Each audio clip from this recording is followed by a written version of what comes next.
Roger Stone here for Colonial Metals Group. Colonial Metals Group helps Americans protect their future with the most trusted store of wealth in human history. That's actual physical gold and silver. If you're retiring or you're retired, go to colonialmetalsgroup.com/stone right now for your free Roger Stone Colonial Metals Group Retirement Protection Kit. Or call 800-747-6589. That's 800-747-6589. Call now to receive your free home safe and up to $7,500 in free silver.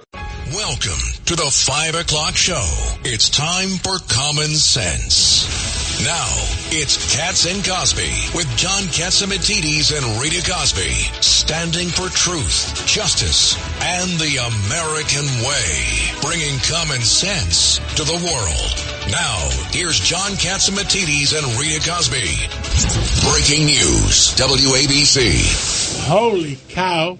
We have the amount of news we have today is phenomenal. Stand by. First of all, there was an admission. According to the New York Post, down in the Department of Justice. Judge Weinberg, would you start the conversation off? The chief spokesperson for the U.S. Attorney for the Southern District of New York, a fellow named Biasi, was recorded secretly, and he said as follows, that the case brought by Alvin Bragg, the Manhattan DA, against Trump was nonsense. The case against Trump brought by Letitia James, the Attorney General of the state of New York, against Trump was nonsense. The case against Trump brought in Georgia by local prosecutor Fannie Willis was nonsense. All of it was motivated by Get Trump. It was lawfare using political purposes and misusing the judicial system and the prosecutorial system. Holy cow. And driven by the White House, Trump declared his candidacy for president November 15th, 2022. In the next 2 weeks, a top official from the Justice Department goes to help Bragg with his case. The Attorney General appoints Jack Smith as special counsel for the January 6th case and the Papers case. And Wade, Fannie Willis' significant other, in 2 weeks after Trump declares. All these things happen. Yeah, goes to the White House. No, right. Why is a local prosecutor going to the White House? This comes from the White House. Just look at the timeline. Oh, my God. And to now have it, what's really big is we all sort of suspected, if you look at it, but it is damning that it's now on tape from someone at DOJ. Governor Patterson, any comments? I mean, that's shocking. I have no comment. Spoken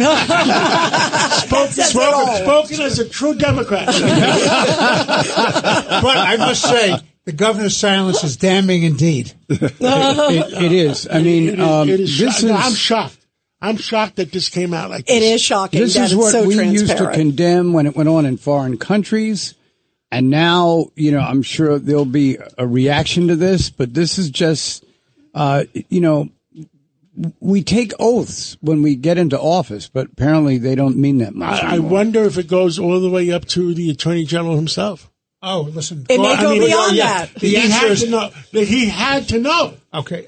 I'm saying right now that Merrick Garland, who could have been on the Supreme Court of the United States, when his appointment with Weiss as special prosecutor in itself is a problem. The person who is running this is Lisa Monaco, who is the Deputy Attorney General, number 2. And she, a New York Times reporter, said she was so trusted politically by the White House, they appointed her before they appointed the Attorney General Garland. So she's the White House the Attorney General. Garland's rubber stamp everything. That's an interesting point. Listen, we want, me and you, Ed Cox, we were at the lunch today at the Economic Club. Sure. Yep. And President Trump spoke. And one of the things he spoke about is restoring the rule of law in our country. You're the lawyer. I'm only an honorary lawyer with an honorary degree. You tell us. That is exactly right, and he's right. This is lawfare. It's never been done before in our presidential elections this way, and it is a new element, and we have to stop it, and he has pledged to stop it. And they went after the candidate, the president, the former president of the United States running for the current office. And they went after him. And they're continuing to, John, but by the way, this is not the first time they did that. They used the Congress and the whole impeachment process to go after Trump, too. So every institution they put their hands on, they corrupt. And they continue it. There was a hearing today on the January 6th case, and then you look at the flip side, Hunter Biden today. Hunter Biden looks like he's getting a deal out of this. Talk about the contrast. Let's go to the next thing. What's going on with Hunter Biden in California? Hunter Biden is being prosecuted on 9 counts of tax evasion, failing to file taxes. He announced that he was willing to take a so-called Alford plea, which is not an admission of the underlying facts of guilt, but he has no objection to being sentenced. The U.S. District Court judge is reviewing whether or not to accept it. He's not obligated to accept it. It's a very big deal. What's the interpretation? Your Honor, give us your interpretation of that. My interpretation legally is he thinks it gets him off the hook of a trial. Why do you take an Alford plea to avoid a trial and being convicted of more serious charges and more serious sentencing? Your father's going to pardon you. Right, exactly. And it gets hold on, most important politically, it gets the Democratic Party and Harris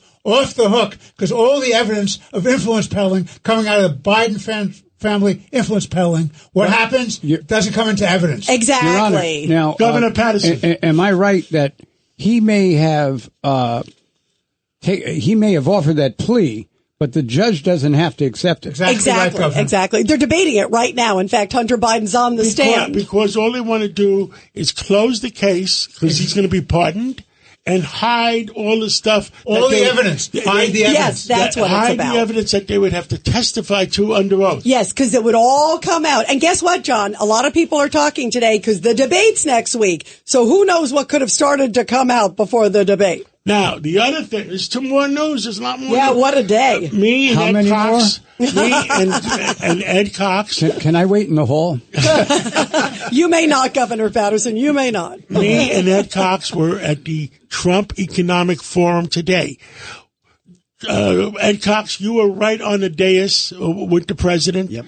Tell us your most impressed comments that he made. I was very impressed when he talked about smart tariffs, not blanket tariffs, but smart tariffs, which do not create inflation, but put us in a negotiating position, particularly with China. And that's what he's about when he's talking about tariffs. That's a major change from the general statements he's made in the past. And it's the right way to go. Larry Kudlow was right next to me and he said, that's the way to go. And I'll give you what I was impressed by. What I was impressed by that, a few weeks ago when I had dinner with the president, and I was sitting next to Kevin McCarthy, and I talked to Kevin today. And there was only 20 of us in the room, the one in Bridgehampton. And I said to the president started saying, I'm going to deport all the aliens. I said to him, and he acknowledged it. I said to him, Mr. President, you're not going to deport 20 million illegals. Why don't we just deport the criminals first? There we go. Good advice. Today, what happened at the lunch today? That's exactly what he said. He's honing his arguments. He is following my recommendation. He's very smart, Because that's what you want to. Hey, there are a lot of good people in the that come in. I understand it, but you can't deport 10 million people. And right. it says that the president listens to good advice, John. Yeah, which is a key thing if you're president of the United States. Deport the criminals. By the way, his speech was great. Second. Yep. Breaking news one more time. Yeah, one more time. Breaking news, WABC. Oh, my God, what's going on in New York City? There was a raid by the FBI. Okay, who's going to talk about that? I'll leave that to the governor. No, Judge Weinberg, go ahead. There was a raid by the FBI today. They raided the home of the deputy mayor, Sheena Wright. They apparently raided the home of the police commissioner, Caban. Phil Banks, too. But I understand it's a separate issue. And Phil Banks was also raided. But they did do it on the same day. So that... What does that tell you? Tells you something. Somebody's mad at somebody. And it's very sad. I mean, it's really unfortunate that this is happening. This could be a real major change in what's going on in the city leadership. Now, I don't know what's going on. The 2 deputy mayors raided on the same day, and the police commissioner. And the only thing I did with the police commissioner today, I was in the dentist chair from 9 o'clock to 9:15. I get up to come to the office, at 9:16, the police commissioner sits in my same dentist chair. Wow. He wanted you to hold his cell phone for him. I don't touch it. You still Good have it, line, John? Go. Good line. Can I remind everyone, just because this is just investigative, just because there's a search warrant issued and executed doesn't mean that there's Anybody's guilt guilty. or innocence. Absolutely. You have Absolutely. People are entitled to presumption of innocence. There is no charges pending against any of these people. Before anybody rushes to judgment, give them a break. And all of this started way back when Mayor Adams was headed to the White House to say something about illegal migrants. Yeah, the timing, you're right. And that's when they took away his cell What a phone. coincidence, Ed Cox. Yes. Time out. I'm going to make one more comment before we go to you, Rita. Okay. Goes back to what we started the conversation with Judge Weinberg, that it could be another BS affair punishing Eric Adams and his crew for daring to go to Washington and meeting the other 6 black mayors and threatening to go and lobby Biden for more money for our inner cities. Governor Patterson, that could be it too. Well, one thing that we know is that there have been reprisals for people who seem to speak out against a lot of those policies. And a lot of the other elected officials remain silent. I thought Mayor Adams was very brave. Mayor Giuliani and Mayor Koch, they supported the police big time, but they didn't have anybody threatening them or trying to come after them. And if that's the case, I think we're looking at a mayor who is being bludgeoned, but really at heart is a hero for this. Well, I think we got to start the regular show. Did we do enough ourselves? I guess we're going to do our own minicast this day. What a day. Rita Cosby, I understand one of our favorite and good ladies is on the phone, Congresswoman Kat Comic. Absolutely. We have the great Congresswoman from Florida. And Congresswoman, I know you're familiar. We're talking about, obviously, what's going on with illegal immigration, migrant crime. You just heard the backstory. It's been fascinating to see. Weaving in, as Ed was just talking about all this, you know Aurora, Colorado, and I want to get you for an update on this because it just came out. The police is saying what the people there in Aurora are saying is that there are Venezuelan gangs roaming those apartment buildings and wreaking havoc. Tell us about it. Well, and I am just so honored to be on the line when the great Ed Cox is in the room. To be on the line with you, Congresswoman, is special. Oh, well, it was good to see you in Milwaukee, and I hope you're doing well. I'll be seeing you guys soon, I hope. But yes, what is happening in Aurora? This is the canary in the coal mine. This is what we can expect around the country if this does not if this is not handled very quickly. So I am very familiar with Aurora, Colorado. I was born and raised in Colorado. Went to Douglas County High School, which ironically played Regis and a few other schools in Aurora. So I'm very familiar with the area, and I've seen it grow tremendously over the years. Now, the videos that everyone has been seeing across social media, they are very real and very scary. And I have heard from people on the ground in Colorado, in Aurora, that say this is way worse than what the videos are depicting. And the governor has absolutely stepped in it by denying the authenticity of the videos that have been shown, the Ring camera footage, the surveillance footage, the cell phone footage of people in their apartments where Venezuelan gang members are trying to break in. He has absolutely stepped in it. He is caught up in a mess of his own now. And so the police are now saying we aren't being given the authorization to go in and do what needs to be done, which is protect our community. And so with the George Soros policies that we have seen implemented around the country, there's really no use in arresting these criminals because they're going to be right back on the street the next day. And so law enforcement feels like they have their hands tied behind their backs. What people in the community are doing is they are fleeing to the point that the U-Haul dealers in the area are tapped out of vans. This is how bad it has gotten. And so this is what we can expect in Chicago. We can expect this in New York. We can expect this in L.A. And that is a huge, huge issue, but also ties into one of the bills that I just introduced today.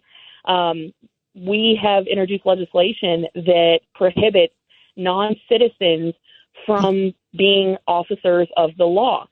Because what we're seeing now is in Seattle, LA, and other parts of the country, these departments are hiring illegals and non-citizens as sworn officers. And I'll be damned if in the United States of America, a non-citizen has arresting authority over a United States citizen. And 177 Democrats voted against it. What did they do? They want non-citizens to vote? Right. That was an amazing moment. Yes. And this comes as we're seeing a lot of governors who are doing, checks around the country on the voter rolls, and they're finding non-citizens, thousands upon thousands, Congresswoman. Yeah, they want illegals to vote. They want illegals to have arresting authorities, being sworn officers of the law. I'm sorry, but you cannot uphold the law if you are willing to break the law to get here. I mean, it's such a slap in the face to so many amazing families who have immigrated here the legal way and really sacrificed and done so much to get to this amazing country through the legal channels. We have quite the mess on our hands in this country. And I tell you what, if we don't get Donald Trump in a Republican Senate and House, it's going to be a very long, dark road ahead. Judge Weinberg. Good to talk to you again, Congresswoman. Let me say this. Crime is up across the country. A substantial amount of that crime is coming from illegal migrants, from cartels, from gangs. Why won't the Democratic Party face up to the chaos and the crisis they've created? I think it's counterintuitive to the political agenda. They've dug in on the notion that the open borders are good. Then they've had to basically deny that there were open borders.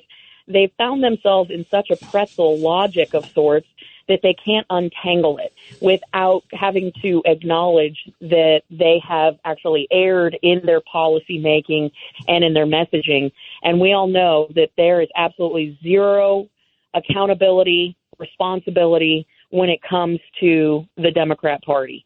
They refuse to take any sort of accountability measures and say, you know what, we were wrong, I was wrong, and we're going to fix it moving forward. They just don't have the backbone or the integrity or moral courage to do so. Governor Patterson. Congressmember, I think that it's shocking that more Democrats haven't resisted this. Mayor Adams here in New York did, and he was basically disinvited to the Democratic National Convention. These are the types of things that, I used to see when I was growing up going on by both parties, but it's going to destroy any quality of life in this country. Yes. I mean, and I wonder also when we're talking about just even the issue alone of non-citizens having arresting authority of United States citizens. One, you have to take an oath to the United States Constitution. If you are not a citizen of the country, how can you take that oath without reservation is my first question. But as a lawyer, and I'm not a lawyer, but as a lawyer, I would wonder if I had a client who had been arrested or detained by a non-citizen, what is the legality of that? Does that not open up Pandora's box for a million different lawsuits and questionable and questionable cases? I mean, again, I'm not a lawyer, but I think that this is getting into an area that is effectively a gray zone.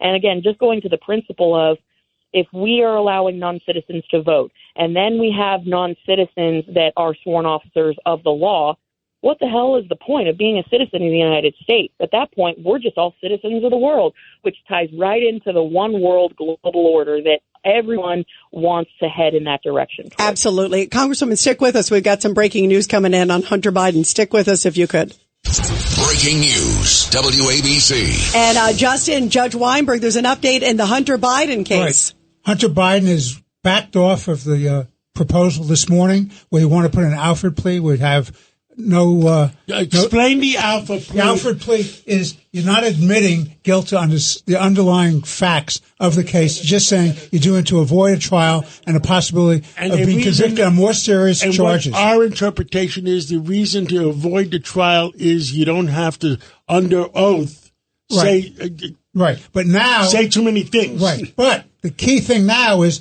that position has been changed. He's entering a plea of guilty to 9 counts on what we call an open plea. So he's admitting the underlying facts in the indictment. And That's a big deal. Still avoids the embarrassment of a trial, right? Well, the whole key is to avoid the embarrassment of trial and all the evidence that might come out about influence peddling by the Biden family, including the President of the United States. Wow. Okay, so let's go back to Congresswoman Kat Cammack. That's a biggie. Your thoughts, because clearly there was a lot of stuff that could have come out.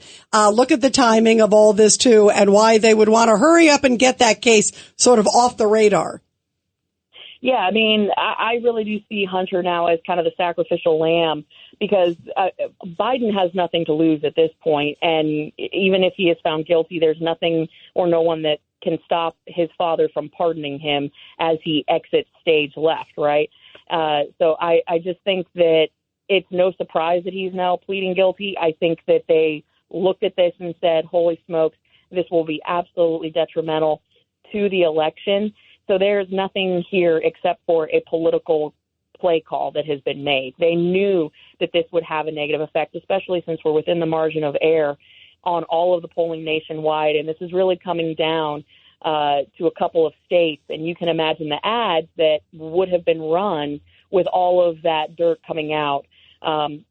So it's no surprise, but pretty shocking. Do I think that ultimately Hunter will face jail time? Unfortunately, no, because I think he'll receive a pardon from his father because at this point his father has nothing to lose. Yeah, and what a contrast it is to the way it has been handled against President Trump. Mm-hmm.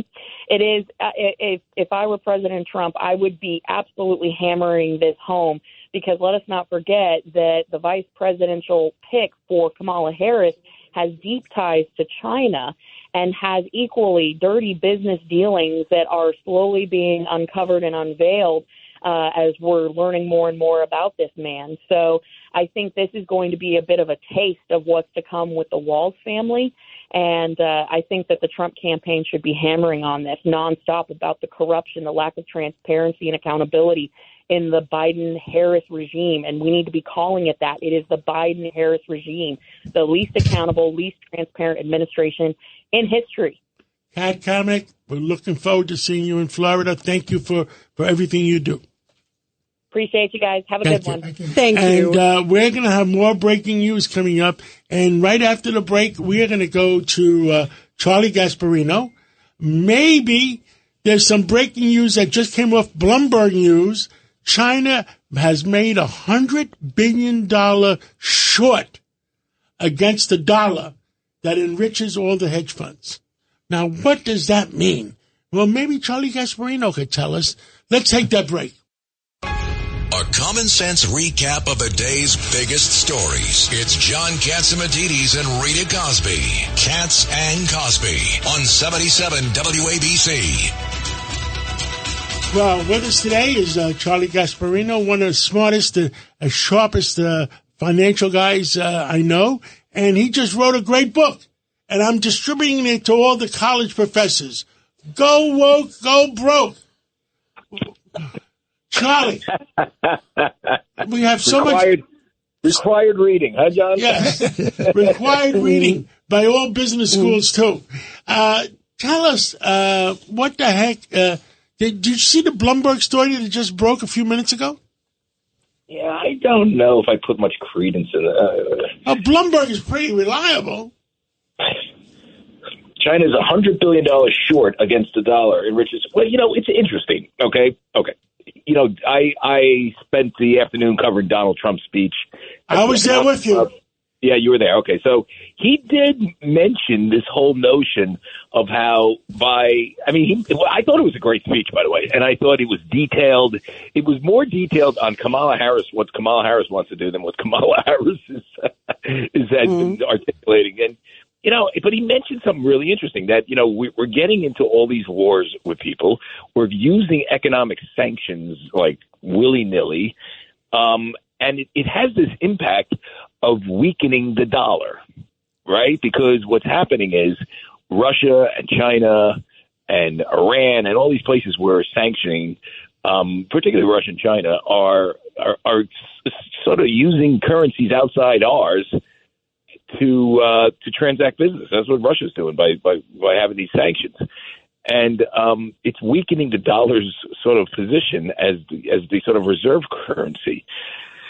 And he makes a good point that where the economics meet with global unrest, because we have all this global unrest, because we have such a weak leadership in Washington, it's actually now affecting our economic standing, because if we lose the dollar as the reserve currency, I mean, we are really screwed, right? I mean, then, we're going to have to start like printing money like there's no tomorrow, and it's going to lead to massive inflation, and people aren't going to buy our debt as much. I mean, it's going to be one bad thing. So I would say that, this is where it all kind of comes together, is China would love to replace the U.S. dollar. They would love to use their economic might to do so. We have an administration currently in place and looking for round two that, to be honest with you, isn't taking these threats seriously. I mean, they're more worried about transgender care for kids than they are about these sort of very big existential issues for the country. It's scary that they want 4 more years. Charlie Gasparino, what did you think were the big highlights? I wasn't there at the speech, but I was watching it, and I thought Trump was really impressive. I mean, masterful on so many things. And I thought his point about like the charging stations, how much money's been spent on these ridiculous charging stations. Only 3 work. She built 8, but only 3 work. Right. Spent gazillion dollars. That was funny. He had some great lines. He had that one line about how the migrant crisis, how it's really destroying big cities, including New York. And this is the Economic Club of New York. So it spoke to a lot of people there, because we all work in Midtown and we see what the migrant crisis is doing with the crime and just some of the stuff that's going on our streets. And he said, Venezuela, the crime rate is gone down dramatically because they released all their prisoners. They sent them here as migrants. We're putting them up in the Roosevelt Hotel. And he said, next year, I'm going to propose, what did he say? Next year, I'm going to propose having this meeting. In Venezuela. In Caracas. Yes. Because there's less crime. It's a safer city. It's a safer city. I almost fell off my chair. I mean. It was a great line. Here's the thing. What do I know? I'm not a pollster. But if he delivers this message now for what he did today, if he did even the tariffs, I'm not a big tariff guy. I don't know if you are, John, but he explained it in a way that I could see where it's palatable, and it sounds like a negotiating ploy what he's going to do. And think about this, and he everybody thinks Obama's the smartest guy in the world. Trump got Kim Jong-un on the phone to de-escalate tensions with North Korea, not Barack Obama. And that tells you something.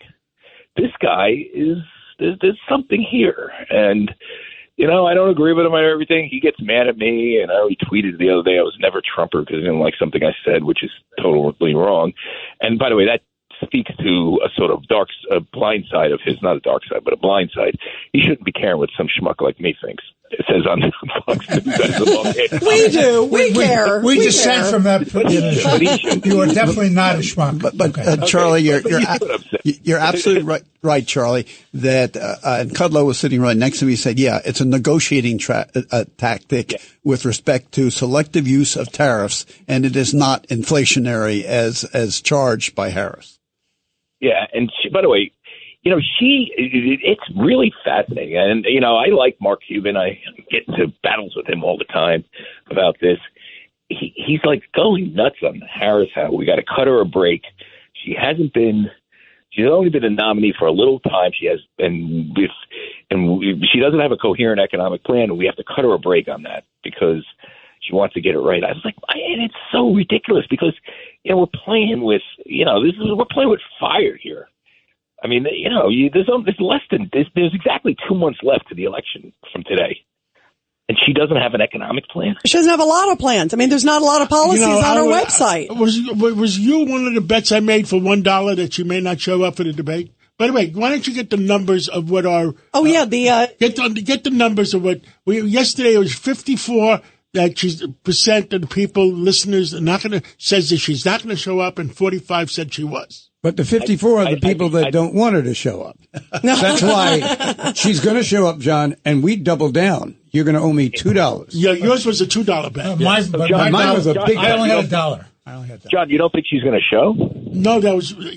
Let me say, if she shows up and she does a horrible job, then she really loses. If she gets sick and doesn't show, if she gets sick and is stuck in the basement for the next 60 days, then it doesn't hurt her as much. I really think the question is whether she does another one. And you know what's fascinating? She's still, and this would be the first time ever that someone was invited to the Al Smith dinner and didn't show up. She still hasn't said whether she's showing up to that yet. She might not show up. She might not show up for that. I wrote about it. No. You know, when Trump was there, last year they held it virtually, so it was kind of muted. This 2020 last election, not last year. Last year they had it, but this is a big thing during election years. The Al Smith dinner for Catholic charities put on by the Archbishop Dolan. It's a huge thing. It's a thing going on forever. One year, I think it was Cardinal O'Connor disinvited Clinton because of the partial birth abortion thing. But usually, if you're invited, you go, unless something really bad happens. Yeah, but I'm not sure she can handle it. You're talking about make believe it's a boxing match, and you have somebody that's 100 pounds against somebody that's 250 pounds. Yeah, and it's like Trump changed the sort of scenario there a little bit in 2016, where he came out swinging against Hillary. He was talking about her emails and the server and everything. And to her credit, Hillary Clinton could think on her feet. She shot back. She said, Donald translated his speech from the original Russian. I mean, it was really funny. It was really funny. And so, I mean, I don't think she can go do that sort of repartee. Well, right? We'll tune in a few days and we'll find out. Charlie Gasparino, thank you. Thanks, Charlie. Go Woke, Go Broke. The new book for Charlie is coming out. I'm giving him a big book party. And, we'll have thousands of people there, and I'll invite all the college professors. Thanks. Thank you, Charlie. And by the way, we have an update on the poll, John. The poll, will she show or not? No, 52%. Now 47 saying yes, so it's tightening. Wow, some people are coming to their senses. It's tightening. All right, right now, let's go for the hot news of the day. I don't know what's hotter than what we already talked about. I don't think there is. News of the day. Let's hear some cold news. Goya. Here's Rita Cosby. It isn't hotter. I don't know how it could be, but here are some of the headlines from Goya. We love Goya. Raids by the FBI are conducted at the homes of the two top aides to New York City Mayor Adams today. The Upper Manhattan home of First Deputy Mayor Sheena Wright and the home of Deputy Mayor for Public Safety Phil Banks in Queens were searched this morning as part of an ongoing investigation. We also talked, of course, about the police commissioner, Eddie Caban. There's so much going on. Also, coming up, we're going to be talking to Victoria Coates about this. Russia is saying it will retaliate against American charges that members of the Russian media are trying to influence the U.S. election. Russia responding, we're going to talk about that. And also, the suspect in the Georgia school shooting is now facing murder charges. The 14-year-old has been charged with 4 counts of felony murder, and he's going to appear in court tomorrow. He will be charged as an adult. And those are some other hot headlines on top of all the ones we had today. You're commuting home with Katz and Cosby. Now, here's John Katzimatidis and Rita Cosby on 77 WABC.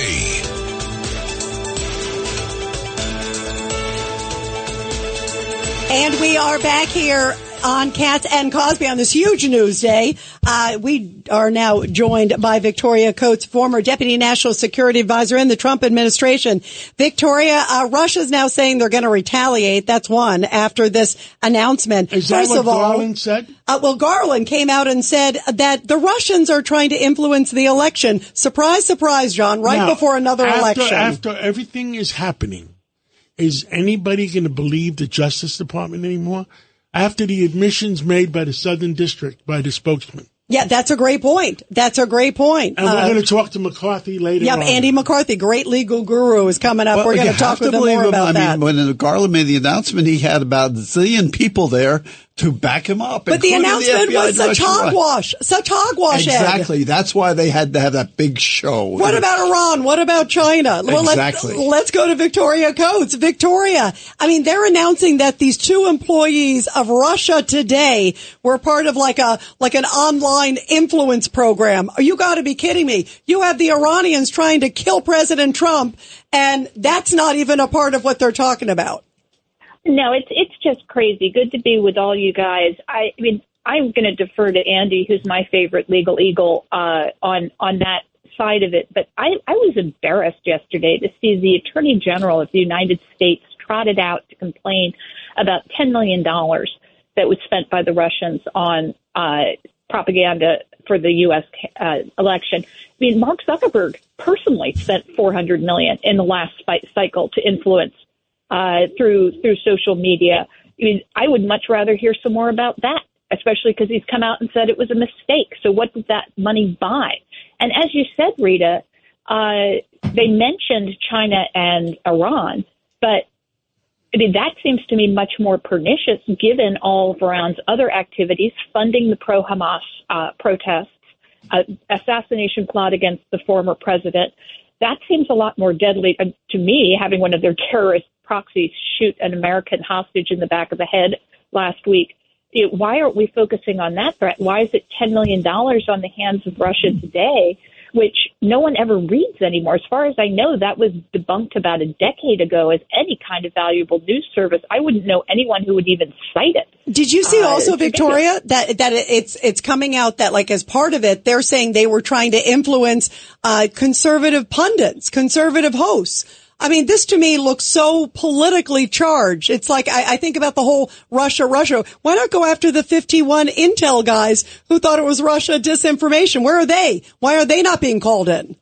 No, this brings back really bad memories from 2016, particularly from the transition when some incoming high Trump officials, notably General Mike Flynn, met with Russian counterparts, which was normal. I mean, that's what you do when you work for a campaign or a transition. You start to try to communicate priorities and red lines to foes and friends alike. And that was perverted and used by the career bureaucracy to trip General Flynn up in a completely irregular FBI interview. So nobody will talk to anybody at this point. And now they're trotting back out this Russia hoax to try to discredit President Trump going into the election. It's clearly backfiring on them. I mean, as I said, I thought it was embarrassing to see what they dragged out. I mean, that this isn't really evidence.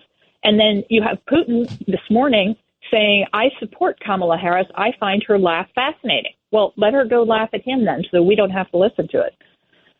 Go, Judge Weinberg. Victoria, good to talk to you. Let me ask you a question. Why are they indicting these Hamas people, half of whom are dead? Why aren't they dealing with this as a national security issue, as the war against Islamic terrorism, which is a war? This is not supposed to be in criminal courts.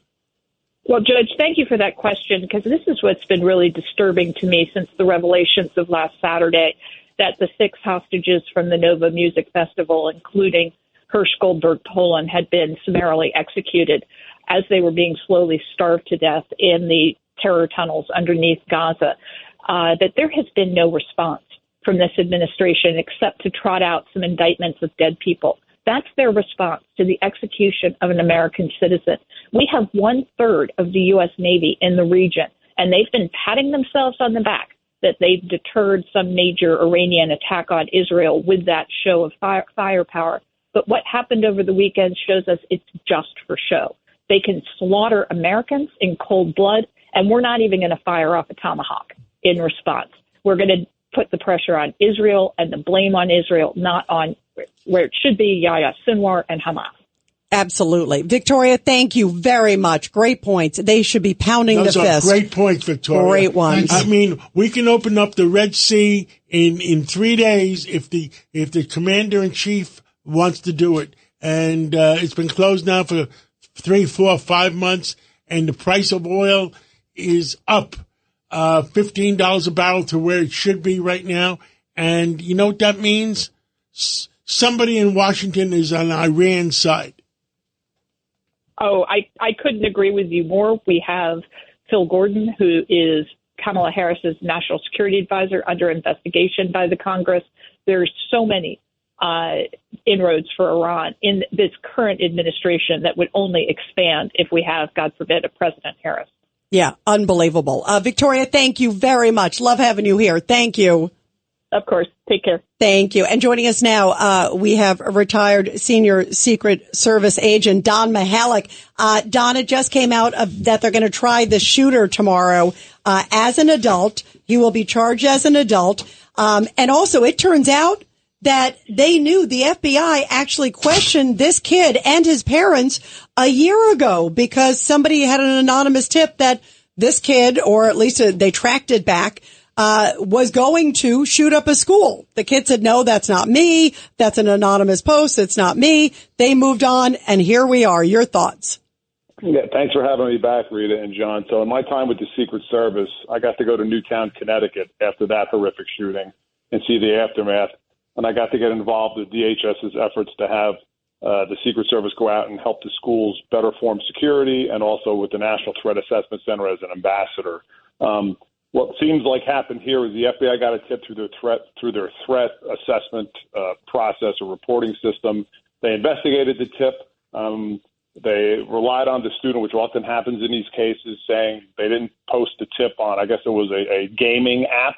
The father said he had weapons in the house, but the kid didn't have access to it. The FBI seemed to refer the case to the local authorities. My question with that is, did that also get to the school? Did that not get to the school? And what is the interplay between the school and the police in situations like this? Nationwide, the behavioral threat assessment process has been embraced by school districts and local law enforcement as a way to identify students in crisis and try to help them before something like this happens. It seems like in this situation, that process maybe didn't connect the way it should have, and we all want to find out maybe where that connection didn't happen. Yeah, by the way, the name on the account was Adam Lanza, ironically, who was the shooter there in Newtown. And so it was somebody who was posting about it. Before we let you go also, Don, how much, what do we need to do in our schools? You've worked with a lot of these folks. What do we need to do in terms of, do we need to have armed guards in all these schools? I just saw this story. Nearly 4,000 dangerous instruments were seized in New York City public schools last year. That's a New York Post story, including 300 weapons. I mean, that's stunning. I think the first thing is all schools, despite the focus on education, need to always have a security and safety mindset. I think in some cases, in some parts of the country, that mindset still hasn't really permeated. I think school districts, municipalities, states need to invest money in school security, physical security, as well as the mental health piece. And I also think that it never hurts, as Florida did, to pay for and have a police officer, a uniformed police officer, or a school resource officer in every school, because it creates that connectivity between the schools and the police department, which, as we saw down in Georgia, they were the heroes. They got to the threat first, and they were able to mitigate the threat. So, Donald, last question, because we only got a minute left. Any updates on that yacht that supposedly flipped over in Sicily after the guy's partner was run over in England? No updates yet, John. That's a great maritime whodunit case. I think the local authorities there are investigating it, trying to find out what happened. One of the hardest investigations to do are crimes that occur at sea, because you have a crime scene that you can't really hold and really research as you can do on land. Hopefully they get us some answers, because the whole situation there seems very has a lot of questions that need to be answered, John. Absolutely. Don, thank you so much, Don.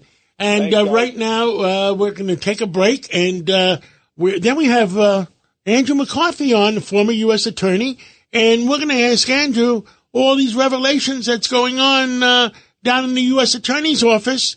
And my God, big scoops. Let's take that break. It's a common sense recap of the big stories. It's Katz and Cosby on 77 WABC. And we are back here on Katz and Cosby. What an enormous news day. Of course, the big news about the U.S. attorneys. Real quick, Judge, give us a briefing on that.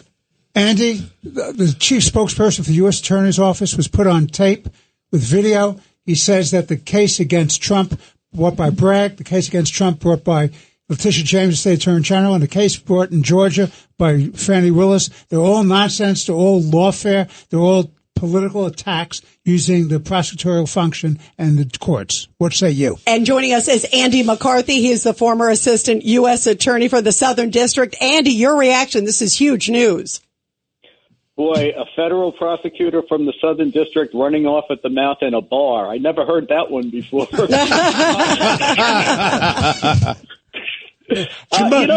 the person next to her must have been very pretty. Yeah, I won't go there. Who knows? I'm just saying. I would look. I think objectively, anybody who understands this side of the street, who looks at this, thinks the case is a preposterous. There were charges here and there where Trump did some things that were condemnable, but in particular, the Bragg case, which seems to have been the main thing, is on its face preposterous. So I'm not surprised that somebody looked at it and said so, because a lot of us have been looking at it and saying so for a long time. It's going to be very unfortunate for him under the circumstances that he did it. But why should anyone be surprised? It's on its face ridiculous. But Andy, the Southern District passed on it, right? And so he was just commenting, in essence, what the Southern District, how they saw the case. And it's what we've all believed, but it is interesting he's saying it. Yeah, no, I think Ed's point is right. This case, but it's worse than that in this sense. Not only did the Southern District not take the case because it didn't think the case was a valid, viable case, the Justice Department has exclusive authority from Congress to enforce the federal election laws. So in any other case, if any other district attorney against any other defendant in some, district in America tried to usurp the federal government's authority to enforce the federal election laws, the Southern District of New York that I used to work at would go on a jihad. I mean, they would be papering the state courts, the federal courts. They would do everything in their power to prevent that from happening. Here, they did nothing. They sat on their hands because it was Alvin Bragg, the progressive prosecutor in Manhattan, and it was Trump. So all the usual protocols go out the window. But Andy, it's Richard Weinberg. It's even worse than that. The guy who prosecuted the case, who put it all together in Manhattan, was the number 3 guy from the Justice Department who left the Justice Department. What does that tell you? It tells me that he wants to be a progressive icon, and nothing can accomplish that like being the guy who nailed Trump in court. So, he voted with his feet. For his career, it was better to prosecute Trump than to be the number 3 guy in the Biden-Harris Justice Department. Andy McCarthy, I want to ask you also about Hunter Biden, to get to that. It's been like back and forth all day long. First, it looked like the Alford plea. Then he pled guilty without that. So what do you make of that? To me, it's clearly they want to try to get rid of the case. It looked like the prosecutors were stunned when he showed up in court today. And by the way, he walked in the front door. He normally goes kind of covertly in a car. He walked in and then he entered the guilty plea. Are they trying to obviously make sure the embarrassing details don't get out? It's election season. Well, he absolutely. I mean, the reason I've said that I thought there'd be a last-minute plea, not that Hunter should have waited till the last minute, is because they simply couldn't afford to have this case tried. It would be damaging, not just humiliating for the president, but damaging to Harris's campaign. To have this case playing out for 5 or 6 weeks while early voting is going on, when the whole case is about influence peddling. And it's impossible that top Democrats didn't know what was going on. That would have been very damaging. He had to plead guilty. It's just a question of when and how. He's audacious in that he came in demanding to be able to plead guilty without admitting not only without admitting guilt, but by proclaiming his, he wants to maintain his innocence, which is what an Alford plea is about. Alford, not to get into the weeds, Alford was a very different case than this, and the Supreme Court, importantly, has never said that you can do an Alford plea without the prosecutor's consent, and the prosecutors here didn't consent, and I think Judge Scarsi knows he shouldn't have taken the plea without the prosecutor's consent, but I think he thinks he got around it by this route. First of all, he's not calling it an Alford plea, he's calling it an open plea, and what he did was he made the prosecutors read the whole indictment in court, and then he exactingly went through with Hunter and made him admit that the prosecutors could prove everything beyond a reasonable doubt. So even though Hunter is left mouthing that he proclaims his innocence, there's no way that you could admit to all the things that Hunter had to admit to and conceivably, plausibly maintain your innocence. Smart judge, Andy. Yeah, I think that's what the judge decided to do. And Judge, I'd be interested in your take on this. I think the reason he decided he could cut corners here is because everyone knows Hunter's going to be pardoned. Exactly. So right. This is never going to be tested on appeal. Remember what Joe's always said, Andy. Bidens don't lie, except when they do. Right. And they never pardon anyone until they have to. Right. It is. And by the way, before we let you go, also, Andy, what do you think's ahead with the Trump case? The January 6th had a hearing today. That was in D.C. And then, of course, you've got the sentencing coming up. Yeah, I think the sentencing's much more important. With respect to what happened in federal court in Washington today, I think Judge Chutkan basically conceded to reality, which is that it'll take many months to get this case to trial. And no matter what she does on the pending immunity issue that she's now got to wrestle with under the Supreme Court's opinion, Trump's going to be able to appeal. So even if she rules against him, we're off to the races on appeal again. The sentencing is very alarming for the reason that we discussed a day or two ago. It looks to me like Judge Merchan is hell-bent on sentencing Trump on September 18th, even though he shouldn't, because Trump has a right to appeal whatever Merchan decides to do on the immunity issue, which is an important issue now because of the way Bragg's people proved the case. And that appeal should take place before any sentence is imposed. I think Merchan knows that. So what he's saying is he's not going to decide the immunity, which we all know he's already decided, but he's not going to decide it until September 16th. And then he'll proceed to sentencing September 18th. So he's banking that he's not giving Trump, or Trump won't have enough time to find a judge to stop him.